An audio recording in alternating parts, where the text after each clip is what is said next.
Jai Gurudev, good morning to once again. Now we are going to do the third application. ठीक है, next application of the Gauss theorem. तो ये next application हमारी depend रहेगी plane sheet पर. किस पर? Plane sheet.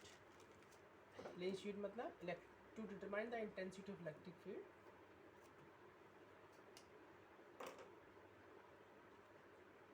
थर्ड वाली है ये electric field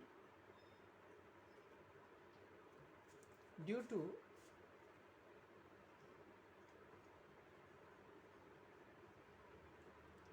a uniformly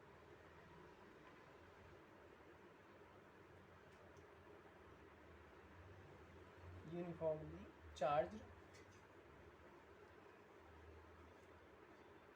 infinity plane sheet.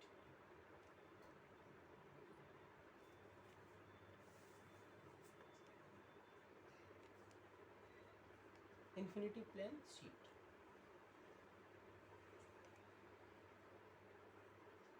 Infinity plane sheet का मतलब होता है कि जैसे हमने यहाँ पर ये कंसीडर किया,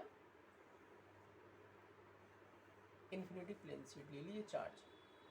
तो डिस्ट्रीब्यूशन ऑफ चार्ज किस टाइप के हैं ये आपको देख के पता चल रहा होगा कि एरियल डिस्ट्रीब्यूशन ऑफ है. ठीक है, पूरा एरिया में. तो यहाँ पर ये इसका एरियल डिस्ट्रीब्यूशन ऑफ चार्ज मतलब सिग्मा बोल सकते हैं. इसको क्या बोल सकते हैं? We can take areal distribution of charge sigma equal to distribution of charge per unit area. ठीक है. तो एक्चुअली में वी हैव टू कंसीडर, फिर से once again electric field find करना है तो हमको कंसीडर क्या करना पड़ेगा? क्लोज्ड लूप या क्लोज्ड वो होना चाहिए बॉडी. अब क्लोज्ड बॉडी के लिए इसमें क्या करें? हमने फिर से यहाँ पर सेम डिस्टेंस पर इसमें टेस्ट चार्ज ले लिया. ठीक है ना, आर डैश और आर पर टेस्ट चार्ज क्यू नॉट एस. अभी भी क्लोज नहीं है तो हमने क्या किया, इसको क्लोज करने के लिए इसको रेडियस से सिलेंडर मान लिया. और इसका एरिया, इस पूरे का एरिया क्या है? ए. ये भी एरिया ए, ये भी एरिया है. ठीक है ना, आउटसाइड. तो एक पोर्शन तो ये हो गया. जब भी इंटेंसिटी ऑफ इलेक्ट्रिक फील्ड पास होंगी तो वो इस एरिया से भी पास होंगी और उस एरिया से भी, दोनों एरिया से. ठीक है ना. तो according to the diagram we can write, consider a thin infinity plane sheet of charge with uniform surface area. Charge density is sigma is equal to q upon a. We wish to calculate the electric field at a point p or p dash. p और p dash पर हमें calculate करना है electric field from the same distance r और r dash. Now by electric flux देखेंगे इस पर eight point P के लिए लो. तो इलेक्ट्रिक फ्लक्स हो गया phi E equal to one. तो निकालेंगे E integral D S cos theta. एक ही डायरेक्शन में है दोनों,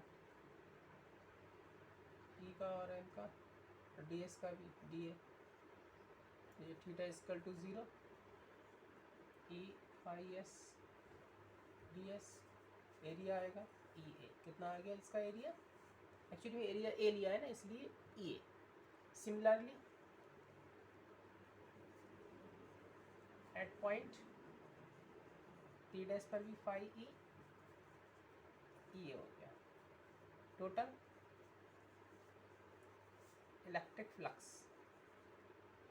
phi E equal to E A plus E A, ये हो गया अपना phi E equal to 2EA. ये हमारा हो गया केवल इलेक्ट्रिक फ्लक्स. अभी तो इस दोनों सरफेस एरिया से, इन दोनों सरफेस एरिया से इलेक्ट्रिक फ्लक्स कितना होगा वो हमने अभी कैलकुलेट किया है कि इससे कितना निकलेगा और इससे कितनी नंबर ऑफ लाइंस पास होंगी. अब इन दोनों के लिए हम गॉस थ्योरम, ठीक है, नोट कर लीजिए इसको, फिर आप करो. अब इसमें अप्लाई करेंगे Gauss theorem. Now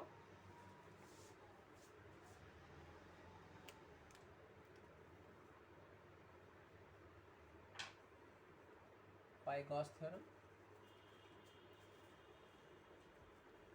phi E is equal to q upon epsilon naught, और q is equal to क्या होगा, q की प्लेस पर, क्योंकि यहाँ पर गॉस थ्योरम में q is equal to sigma A, sigma A in place of q sigma A हम पुटअप करेंगे, sigma A upon epsilon naught। ये इक्वेशन 1 मान लिया था, इसको इक्वेशन 2 मान लीजिए। अब दोनों को कंपेयर करिए, क्या करेंगे, दोनों को कंपेयर करिए, compare equation 1 and 2, so we got value 2e a is equal to sigma a upon epsilon naught। ठीक है, अब इसमें a से a कैंसिल हो गया, e is equal to कितना आ गया, sigma upon 2 epsilon naught newton पर coulomb. E equal to sigma upon 2 epsilon naught, ये सिग्मा इज चार्ज डेंसिटी हुआ, linear charge surface charge density, और एन कैप की फॉर्म में लिखना है, मतलब वेक्टर फॉर्म में, तो हम इसको वेक्टर फॉर्म में ऐसे लिख सकते हैं, sigma upon 2 epsilon not an cap Newton पर coulomb. Okay, where n cap unit vector are normally to place and are going to away from this, from it, clearly, ठीक है ना, now you can write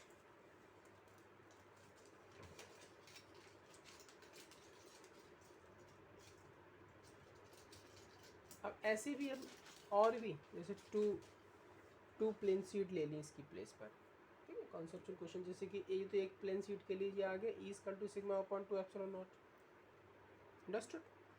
अगर ऐसी हमने दो plane sheet ले ली, पहले तो ये क्वेश्चन हो गया कि फिनिश। अब इसके आगे की बात करते हैं, आगे की बात करेंगे तो सपोज ये इसके बाद की बात कि हम यहाँ पर अब क्या ले रहे हैं, टू प्लेन शीट ले रहे हैं, टू प्लेन शीट एक और बना दी जैसे यहाँ पर, ठीक है, for two infinity plane sheet. तो टू इन्फिनिटी प्लेन शीट के लिए क्या होगा, पहले के लिए ये था, ठीक है, सिग्मा अपॉन 2 एप्सिलॉन नॉट, दूसरे के लिए भी क्या हो जाएगा, सिग्मा 2 अपॉन 2 एप्सिलॉन नॉट, दोनों को कंबाइन करेंगे, E net sigma 1 plus sigma 2 upon 2 epsilon naught, दोनों की डेंसिटी को ऐड कर देंगे।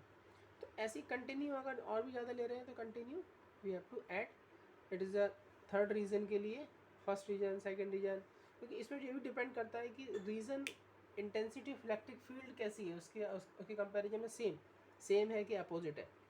Field due to the two sheet के लिए अगर सेम डायरेक्शन में है तो हम ये लेंगे, ठीक है, ये वाला यूज़ करेंगे, और अपोजिट डायरेक्शन में अगर इलेक्ट्रिक फील्ड हो रही है तो माइनस भी ले लेंगे, ये डायरेक्शन शो कराएगा वो आप कैसे उसको यूज़ कर रहे हैं, ठीक है, sigma 1 minus sigma 2 upon 2 epsilon not. तो ये इसके कॉन्सेप्चुअल क्वेश्चन में एक वो दो शीट दे सकते हैं कि एक का डायरेक्शन कैसा है, उसकी लीनियर डेंसिटी किस टाइप की है, लीनियर चार्ज डिस्ट्रीब्यूशन किस कहाँ पर है, कितना है, तो उस कंडीशन में वो वैल्यू हम कहाँ से यूज़ करेंगे, कितनी लेंगे, डायरेक्ट आंसर पूछ सकते हैं, वो कॉन्सेप्चुअल क्वेश्चन पूछ सकते हैं 1 मार्क्स में, ठीक है ना। तो ऐसे आप क्वेश्चन प्रिपेयर कर सकते हैं। Thank you.